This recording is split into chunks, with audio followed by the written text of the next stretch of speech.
We were talking last time about, well, we asked questions like, how do we know there's an atmosphere? I wanted to follow that up a little bit more. Someone had mentioned atmospheric pressure as being something that's really important for knowing there's an atmosphere. And I said, well, we don't really sense it very well because our bodies tend to equilibrate inside and outside. When we go up in an elevator, we're moving into lower pressure, but we may feel it in the ears, but we don't feel it most other places on our bodies. But then I was thinking there are some other ways that we could sense pressure. And I had these suction cups in my office. They're not sticky in any way, but when you push them together and remove the air that's inside, then you only have the atmospheric pressure acting on the outside and nothing on the inside. So when you try to pull them apart, try that. Watch out for your elbows there. Everybody gets to try that today. So you'll see that's atmospheric pressure, right? Again, watch the elbows so you don't get the guy next to you. Now, you were walking up to class today, and you remember that we got a piece of advice that I gave you for this course is to develop a habit of looking up in the sky. And what did you see this morning when you walked to class? Blue sky. Now, what if there had been no atmosphere? What would you see when you looked up? Black. Right, so that blue sky is light that's been scattered to your eye by the molecules in the atmosphere. So that's a good way to know there's an atmosphere. Another one on the pressure. When you're having lunch, if you're drinking from a straw, I don't know if you do that, but when you're drinking from a straw, you may think you're sucking that fluid into your mouth. Actually, you're not. You're dropping the pressure a little bit, but it's the atmospheric pressure pushing down on the top of the fluid that's actually what's pushing it up the straw. So you're not doing much. The atmosphere is doing most of that with its atmospheric pressure. So, we'll continue to think about these day-to-day ways in which we will know that there's an atmosphere. Are there any questions on these issues before we begin? Any things we spoke about last time? Nothing? Okay. Well then, I want to move on to a subject today which is related to what we had last time, and that is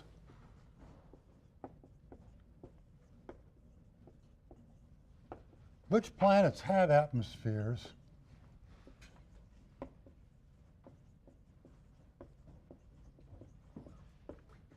and why? And it turns out that the key physics, the key process that determines this is whether molecules at the top of the atmosphere can escape the planet's gravitational field. Now, let me be clear on this. The molecules in this room are traveling a very short distance, and then they encounter another molecule and they collide, and then another short distance and they collide. So there's no chance that these molecules in the lower part of the atmosphere could ever escape, at least not immediately, because they're surrounded by other molecules. But the molecules at the top of the atmosphere, if they're heading upwards, and some of them are, they might just leave. They may just get fed up and decide to leave the Earth's atmosphere. So we have to come up with some way of understanding that process and to find out when it works and when it doesn't work. So to do that, we need to define something called the escape velocity.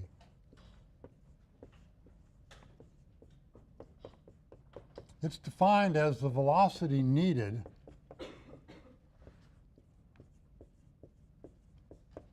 to escape from the gravitational field of a planet.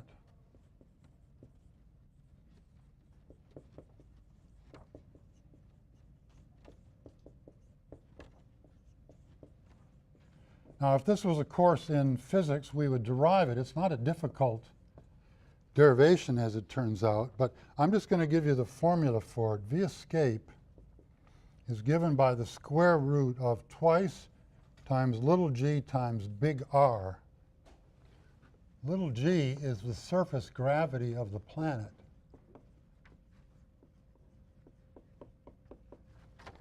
For Earth, by the way, I think you know what that number is.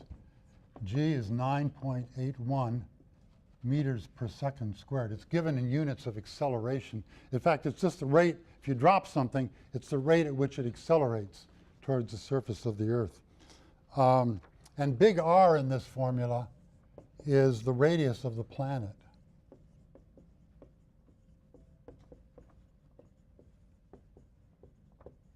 Now, to be consistent, oh, by the way, for Earth, this is about 6371. The Earth is not exactly spherical, so this number is a little different depending where you are. It's about 6,400 kilometers, the radius of the Earth. So let's work out an example of this and then see what it means. So for Earth, then, v escape, let's compute it for Earth. It's going to be the square root of 2 times 9.81 times the radius of the Earth. We have to work in consistent SI units, international system, or so-called metric units. So I need to convert that to meters. So that's going to be 6370, and then 3 more zeros to get it into meters. And you know how to do a square root on your calculator. That comes out to be 11,180 meters per second. That's the escape velocity for planet Earth. Now, it's going to be different for other planets because they're going to have different surface gravities and different radii. But that's the escape velocity for planet Earth. So what does that mean? If I'm at the top of the atmosphere, there's the Earth, there's the atmosphere, and if I've got a molecule at the top that happens to be heading upwards, if it has a velocity less than this number, it's going to go up for a while and then stop, and then gravity is going to bring it back to the back into the atmosphere. If I have a molecule that's moving faster than that speed, it's going to leave and will never be seen again in the vicinity of planet Earth. So this here is when the upward velocity is greater than v escape, and this is when v is less than v escape. Something interesting about this formula, notice that the mass of the object that we're talking about does not enter into that formula. So this would apply for a molecule or for a rocket ship. When they launch a rocket into orbit or to another planet, it's exactly that same speed that they have to accelerate the rocket to in order to get it to escape from our planet's gravitational field. So this is kind of a universal number for the planet, independent of what the object is. Any questions on that? So that's pretty helpful, but it's only half the story because we have to know something about what the molecules will be doing. So the typical speed of a molecule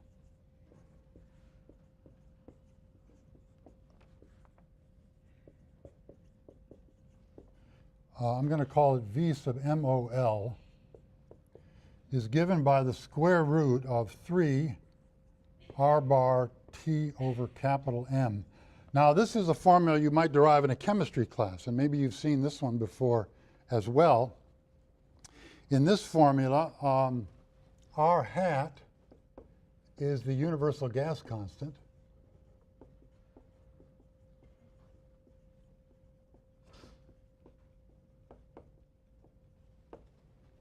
T is the temperature.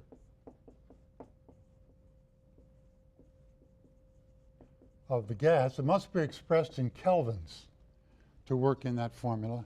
That is in absolute units.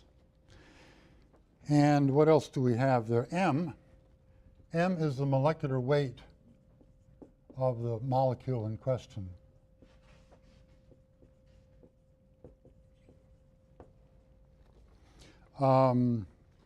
Now, I think you know how to go back and forth between temperature units, but let me just remind you, if you've got a temperature in degrees Celsius, you have to add to that approximately 273.1. Sorry, that's an add. Temperature in Celsius plus 273.1 will give you the temperature in kelvins. Kelvins is on the absolute scale. Before we go any further, let me just give you a little table of these molecular weights for a few of the gases that we might be interested in. I'll make a table here for a single hydrogen atom by itself. It has just one proton in its nucleus and no neutrons, so its molecular weight is 1. This will be the column of molecular weights going down here. Hydrogen usually occurs in the diatomic form, two atoms fastened together with a bond, and of course the molecular weight for that would be 2. Helium has 2 protons and 2 neutrons in its nucleus, so it has a molecular weight of 4. Nitrogen, and most of the gas in this room is nitrogen. It appears in the diatomic form, two nitrogen atoms together. Each one has a mass of 14, so the molecular weight of the N2 molecule is 28. Oxygen, which composes most of the rest of the gas in this room, again occurs in the diatomic form. Each one is 16, and so that's going to be 32. And carbon dioxide, which you're breathing out, carbon is 12. If I add that to 2 O's, I'm going to get 44 for the molecular weight of carbon dioxide. So you've probably seen those numbers before, but that's what I'm talking about when I refer to the molecular weight here. Any questions there? What is the R expressed as? Like, because there are like different numerical values. The units of it? The question is about the units on universal gas constant, and I usually give them this way. I usually write them as units on that would be joules per kilomole per degree Kelvin. By the way, either at the end of this period or the beginning of next, I'm going to spend about 15 minutes talking about units. And so if you're a little bit rusty on units, stand by. We're just about to give a review of the units, especially in the SI system, which we'll be using in this course. Thanks for that question. So let's do an example then. Let's say that the temperature, here's my example. Let's say I've got a gas that's at a temperature of 15 degrees Celsius. Well, that's going to be about 288 Kelvin. If it has a molecular weight of 2, that would be hydrogen gas. We can put those numbers into the formula. It's going to be 3 times, oh, I didn't give you the value, did I? The value for our it's about 8314. Plus some other decimal places after that. But so let me work it out in this case. So it's going to be V molecular square root of 3 times 8314. Temperature is going to be 288. We're going to divide by 2. And for that, I get 1,894 meters per second. And let's do it immediately for nitrogen, because that's the one that's relevant to this room. So for a molecular weight of 28, well, the formula is going to be almost the same thing, isn't it? It's going to be 3 times 8314 times 288, but in this case divided by 28 inside the square root, and that comes out to be 506 meters per second. So that's what typically the molecules in this room are doing. That's That's pretty fast. I mean, that's something like 1,000 miles an hour. Those little molecules are really moving fast in a temperature, in a gas of the temperature that we have in this room. So now we've got the two sides of this argument started. It's time to do some interpretation of it.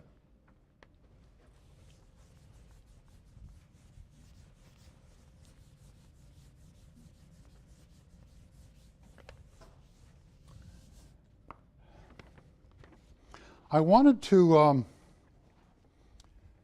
consider for a moment what would happen if V escape was approximately equal to V molecular.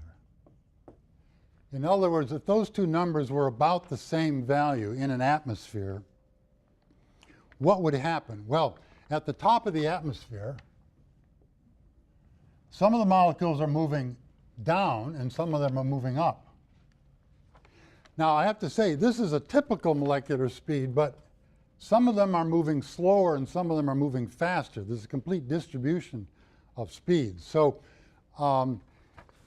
it's not every molecule that would be aiming up and have a speed equal to or greater than the escape velocity. Probably only a quarter or a fifth of the molecules up there would happen to be aiming up with a speed that would be fast enough to leave. But remember, they would leave in an instant. In a fraction of a second, they would be gone. In another fraction of a second, the molecules remaining would have had more collisions, and now some of them would be aiming up with a speed faster than the escape velocity, and they would leave. And this would continue. So in fact, if this were the case, if the average molecular speed was about the same as the escape velocity, we would have an explosive loss of the atmosphere. It would be gone within moments. So when we're asking about whether a planet can retain an atmosphere, we have to use a more restrictive criteria than this, because remember, the Earth has been around for something like 6 billion years. So we have to use a conservative estimate. The one that I like to use is to say the escape velocity, if that is greater than about 10 times the molecular speed, then an atmosphere can be retained.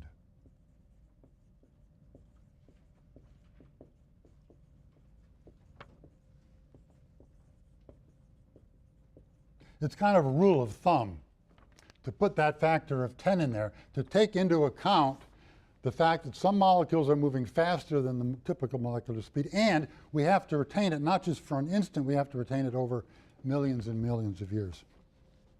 So let's take a look at Earth for a second and see what we can conclude from that. If I multiply this by 10, I get 18940 meters per second, about 19,000 meters per second.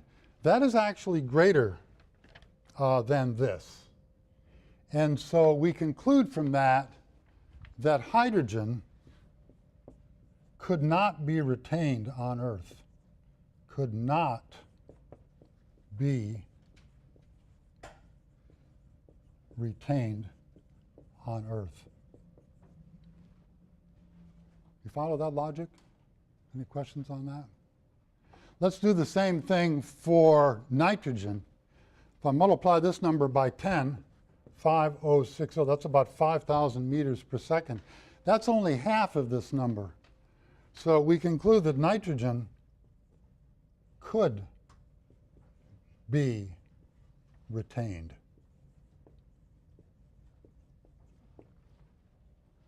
Well, as it turns out, there's very little hydrogen in our atmosphere. And that's probably why, because any hydrogen that was there in the beginning has been lost by this process.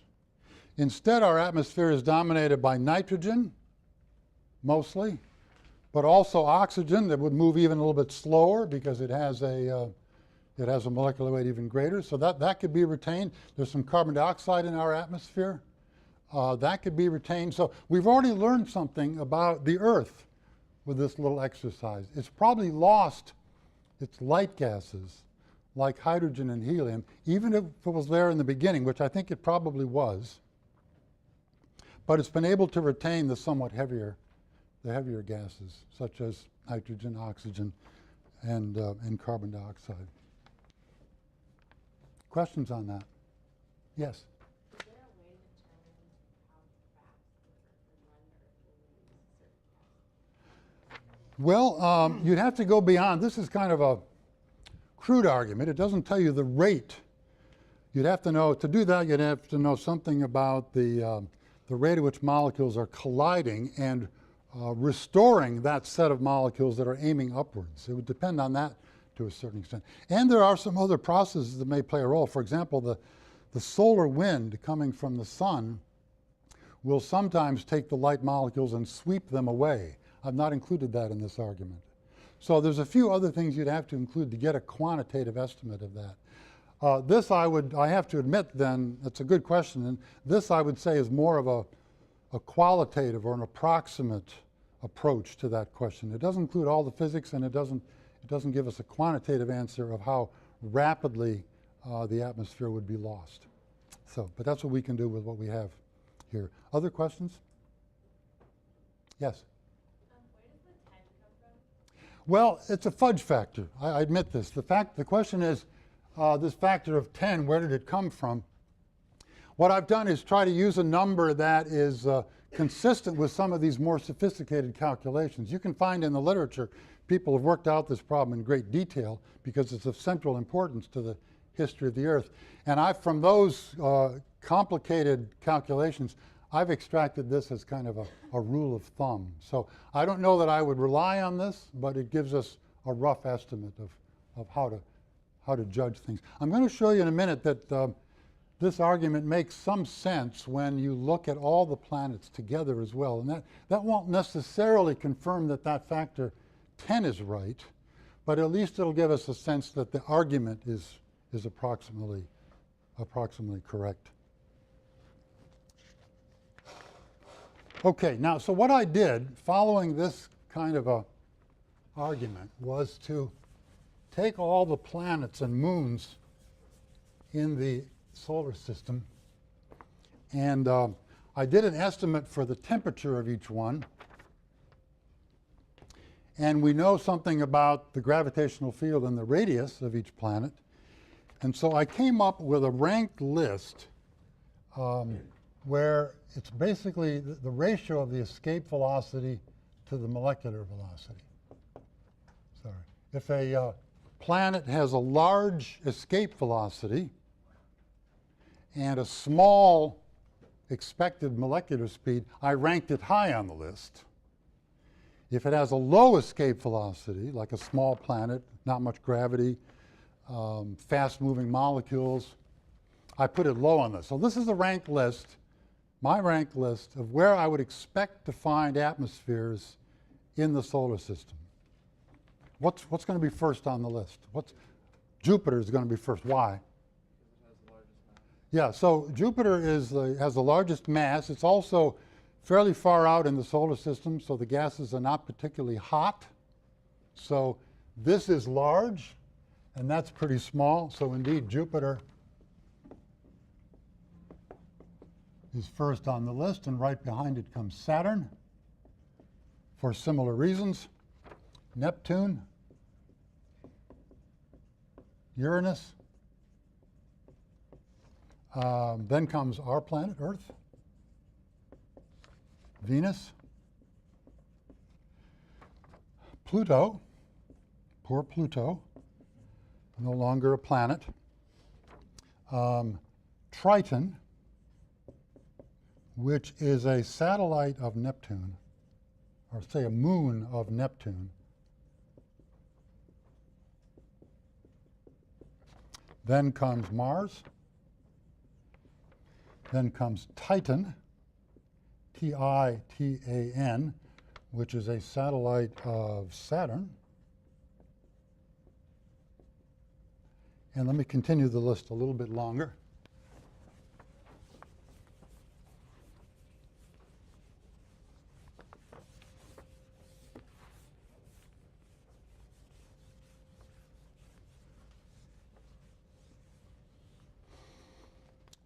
Ganymede,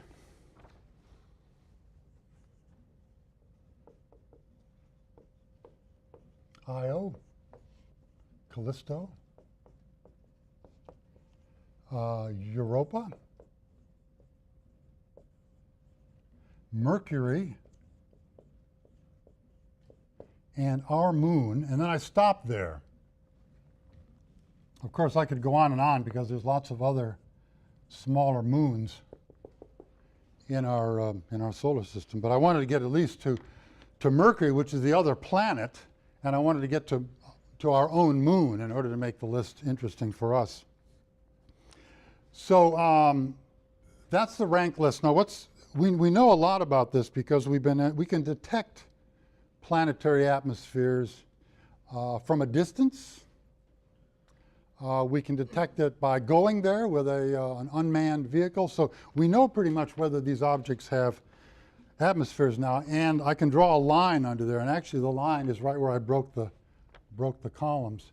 That's roughly the line. From observations, we think that these planets have atmospheres, and these do not. So our ranking based on that was pretty successful. Maybe not quantitatively, but at least qualitatively, it gave us an idea of where we could find atmospheres in the solar system. Other questions on that? It's a pretty simple argument, and I think pretty powerful to give us that kind of good result. So let me try to make a little sketch of the solar system then, because there's a little more that has to be said about this. Because remember, what I didn't bring into here was the molecular weight of the gases. I use a constant value for capital M as I did these calculations. So if we've got the sun here, then going out in order, you've got Mercury, Venus, Earth, Mars, and then quite a bit larger. I'll draw these with a little bit of size to them. But then quite a bit larger, you have Jupiter, Saturn, a little smaller, Uranus, and Neptune. So now let's consider this molecular weight effect, the heavy gases versus the lighter gases. For Mercury, it turns out that both would be lost. I'm going to put two arrows here, and I'm going to label one L and one H. L for the light gases, like hydrogen, and H for the heavy gases, like nitrogen, for example. Mercury would lose them both because it's a pretty small planet, and it's quite hot. So if there were molecules there, they'd be moving quite fast. Venus, the light gases can leave, the heavy gases are retained. So I've drawn that molecule trajectory coming back into the planet. The same for Earth. The light gases leave, the heavy gases come back. The same for Mars.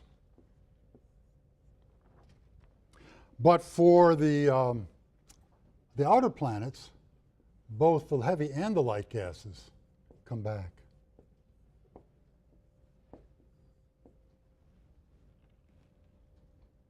I'm tempted to put a little face on that. No, so that gives us some idea of what particular molecules can be found on individual planets. We're going to find only heavier gases in these three planets, Venus, Earth, and Mars, but we can find heavy gases, but also the light gases. The hydrogen and the helium can be retained for those outer, more massive planets. So while we have this up here, let me talk about a couple of other characteristics of planets that have some interest in relation to atmospheres. For example, here's a category of whether there is a solid surface. Solid surface. Something you can stand on. And the answer is yes, yes, yes, yes, no, no, no, no. What happens if you sent a spaceship to Jupiter and tried to land on the surface, you would penetrate down into this massive atmosphere, and it would get denser and denser and denser. And after a while, you'd begin to wonder whether you're in a gas or a liquid, but there wouldn't be any particular interface. Eventually, as you came further down, you're pretty sure you're no longer in a gas. You're almost certainly in a liquid. And as you kept going down, it's going to get a bit more and more like a solid, perhaps, but never with an interface, right? So the point is that there's no surface. There's no solid surface on these outer planets, whereas the inner ones you can. You can land on it, walk around. They may be hostile in terms of their environment, but at least there is a place to stand. What about the temperature? Well, you know, extremely hot and no atmosphere on Mars. This one's Venus is extremely hot as well. Earth, well, we live there, so it's okay, I guess. Mars may be okay, but it's a little cold for us. It's below the freezing point of water most of the time. And for these others, well, you know, I don't know what to write down because here I'm kind of assuming that I can stand on the surface and break out a thermometer and measure the temperature. But if there's no solid surface, then what temperature do I use? So I can't really fill this in because it would get hotter and hotter and hotter as you go down deeper and deeper in the planet. There isn't any particular reference point from which to say Jupiter is a hot planet or Jupiter is a cold planet. The question is really, I would say, ill-posed because there's no solid surface. What about habitability? I think you can pretty much guess for yourself then that these wouldn't be habitable for a number of reasons, and neither would Mercury and Venus. Our planet Earth probably, certainly yes, and Mars would be, well, it'd be a question mark. I mean, there's not very much atmosphere there. You might be able to build some kind of enclosure and live inside some kind of a pressurized enclosure, but it wouldn't be a very pleasant existence for us. So habitability is pretty much limited to Earth and maybe Mars if you want to extend the definition a little bit. Questions on that? Give me just a minute. I want to show you a few things here.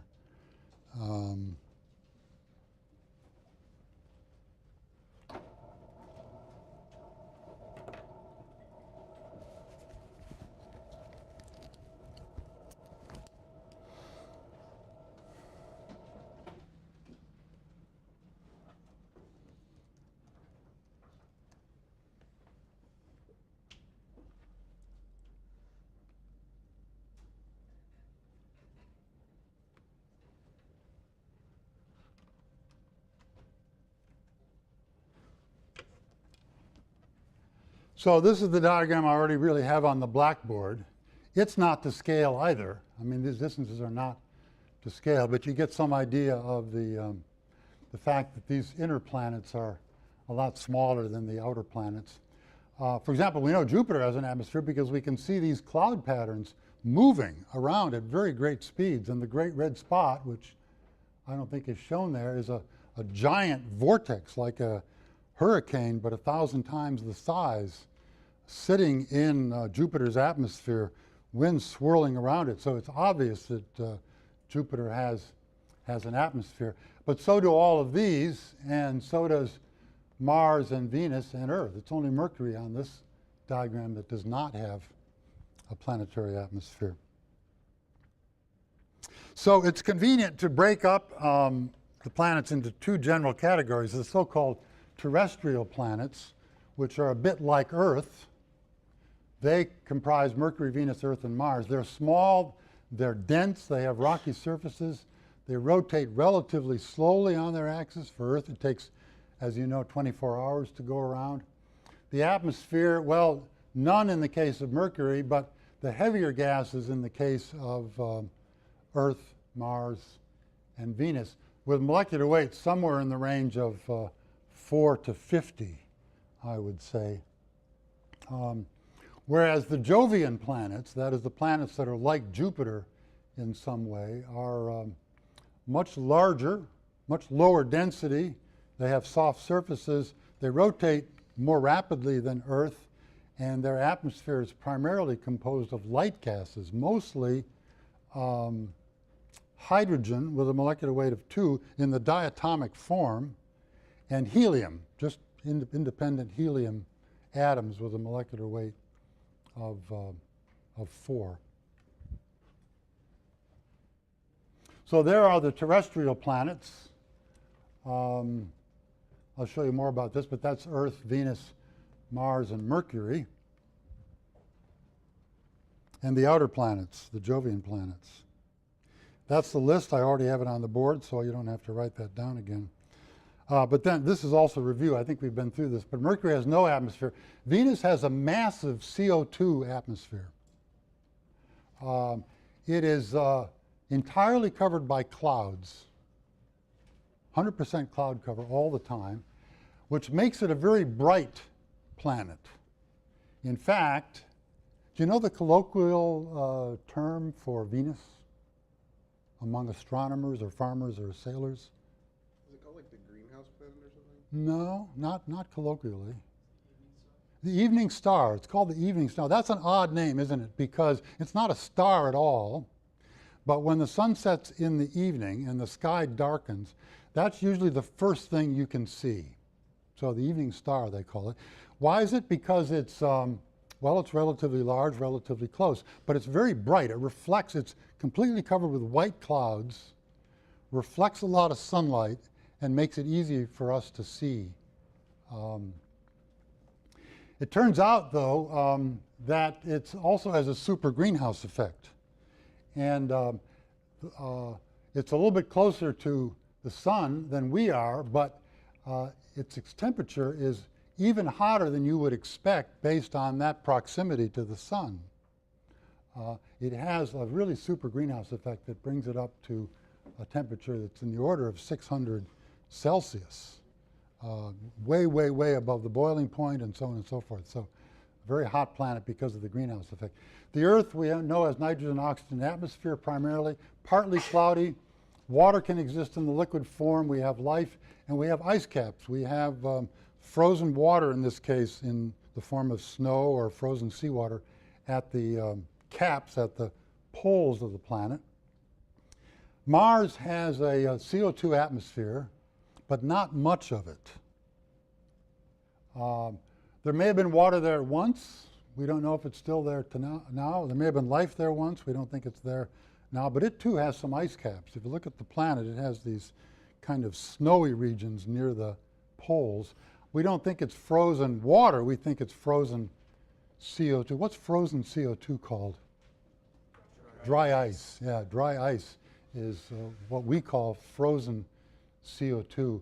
Mars seems to have dry ice caps on the poles that change a bit with the season. Now, so the point here, we're not going to be studying in the rest of the course much more about these other planets, but the point of today's lecture is to put Earth in some kind of context, especially in relation to how our atmosphere is composed, how it's retained.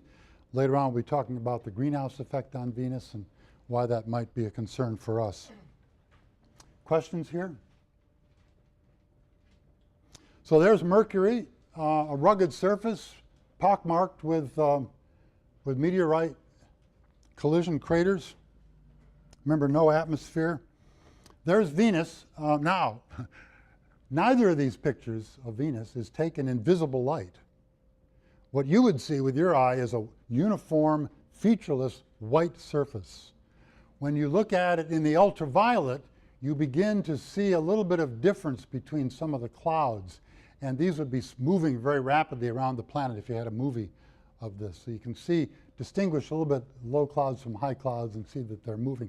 When you use radar to look at Venus, you can penetrate through the clouds in the atmosphere, and you see that it has a rough surface indicated like that. Earth, of course, you're familiar with. It's partly cloudy. Those clouds are composed of condensed water. We'll talk a lot about that. Mars has an atmosphere. You occasionally, I believe, see a cloud. A rare cloud will appear in the Martian atmosphere. There's an ice cap up there, but for the most part, you don't see anything moving around on Mars, but we know there's an atmosphere there. We have we've been there, we've had landers there, I mean, not humans, but we've had landers there, and from a number of other clues, we know that there's a thin CO2 atmosphere on Mars. Now, you've all had, I expect you've all had a chemistry course and seen the periodic table of the elements. I just wanted to show this to you to remind you a little bit about that. What are the molecules we're going to mostly be concerned with in this course? What are the elements that make up those molecules? So in red, I have circled the elements that you find most often in atmospheres. So for example, nitrogen in the diatomic form is the dominant molecule in the Earth's atmosphere. Next after that is oxygen in the diatomic form, and there's a little bit of argon also in our atmosphere. There's a variable amount of CO2, combined carbon and oxygen, you can get CO2. I'll show you a list of some of these other important molecules in just a minute, but it's the red ones with their light masses and their preference for either bonding not at all with other molecules or their preference for bonding with other light molecules that makes them good candidates for being an atmospheric gas. In the black circles are the dominant elements in the solid Earth. Sodium, manganese, potassium, calcium, iron, aluminum, silicon. Of course, all these others are found as well, but the dominant ones are the ones I found in black. Now, they, first of all, they tend to be heavier by themselves, and then the way they bond will make them heavier still. And therefore, you wouldn't expect to find them as atmospheric gases. You'd rather find them in some more condensed body like the solid Earth. Are those found in the outer planets as well? Question is whether these molecules are found in the outer planets. They all are, yes, in various proportions, though. The ratio of the abundances of the elements does change a little bit from planet to planet, but not dramatically. Planets were all formed more or less from the same type of material, and so if you include everything all the way from the surface, top of the atmosphere to the center of the planet, there's a remarkable similarity between the compositions of the different planets. For example, in the case of Jupiter, it probably has all of these elements. They're probably down in the interior parts of the planet, and up in the upper parts, you only have hydrogen and helium up in the atmospheres, but those are probably all in there as well. Yeah. Any other questions here? Good. I think that may be, yeah, so here's some of the important atmospheric molecules. You should be aware of these at least. If I gave you the name, you could give me the formula and so on for these.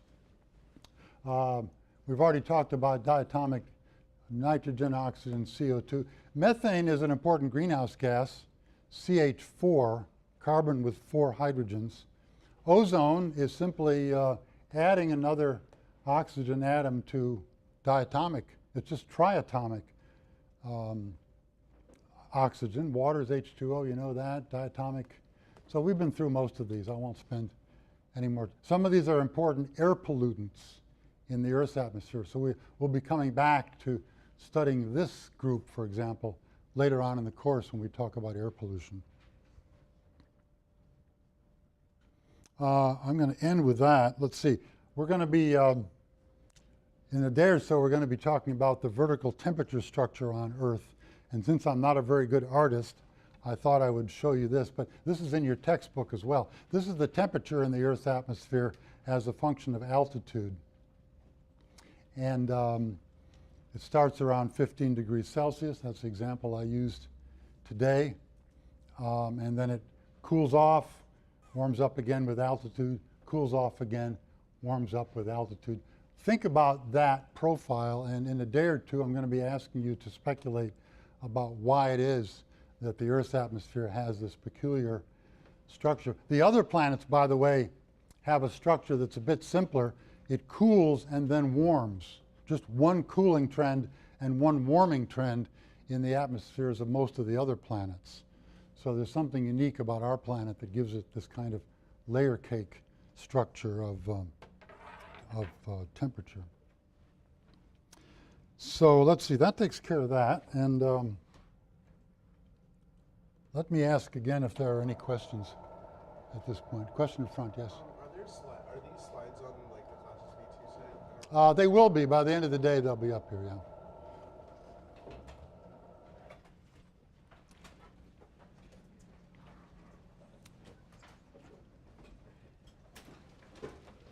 Okay, I don't have time to start the next subject, so let's call it quits today. When you see me on Monday, I'm going to dive into this review of the SI system of units. We're going to talk about the perfect gas law.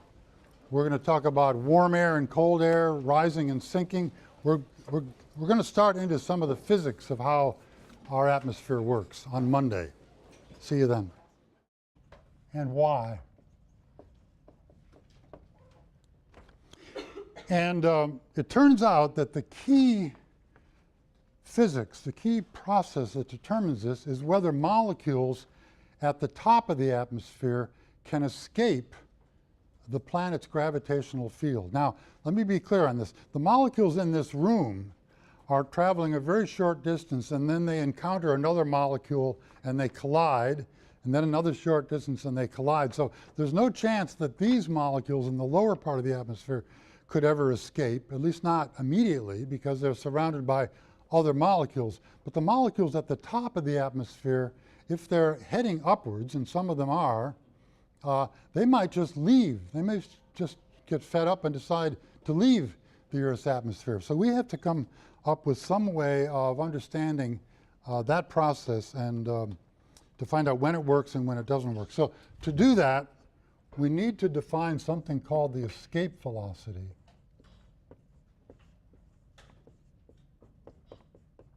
It's defined as the velocity needed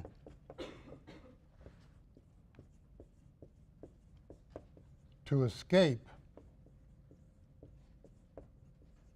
from the gravitational field of a planet.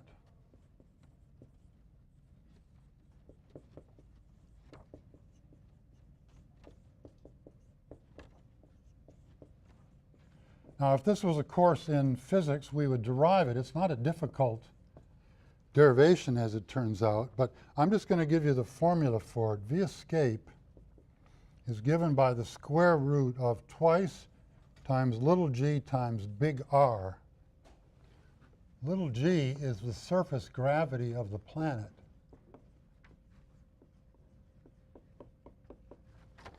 For Earth, by the way, I think you know what that number is. G is 9.81 meters per second squared. It's given in units of acceleration. In fact, it's just the rate, if you drop something, it's the rate at which it accelerates towards the surface of the Earth.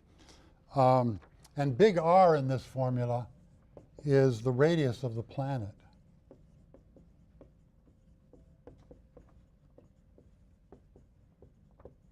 Now, to be consistent, oh, by the way, for Earth, this is about 6371. The Earth is not exactly spherical, so this number is a little different depending where you are. It's about 6,400 kilometers, the radius of the Earth. So let's work out an example of this and then see what it means. So for Earth, then, V escape, let's compute it for Earth. It's going to be the square root of 2 blue sky. Now, what if there had been no atmosphere? What would you see when you looked up? Black. Right. So that blue sky is light that's been scattered to your eye by the molecules in the atmosphere. So that's a good way to know there's an atmosphere. Another one on the pressure. When you're having lunch, if you're drinking from a straw, I don't know if you do that, but when you're drinking from a straw, you may think you're sucking that fluid into your mouth. Actually, you're not. You're dropping the pressure a little bit, but it's the atmospheric pressure pushing down on the top of the fluid that's actually what's pushing it up the straw. So you're not doing much. The atmosphere is doing most of that with its atmospheric pressure. So we'll continue to think about these day-to-day ways in which we will know that there's an atmosphere. Are there any questions on these issues before we begin? Any things we spoke about last time? Nothing? Okay. Well then, I want to move on to a subject today which is related to what we had last time. And that is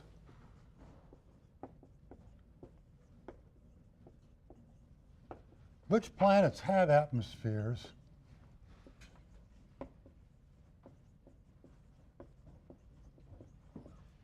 times 9.81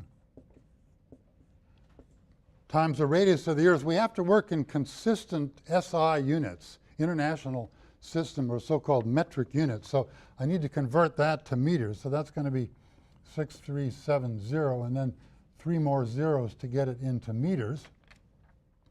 And you know how to do a square root on your calculator. That comes out to be 11,180 meters per second.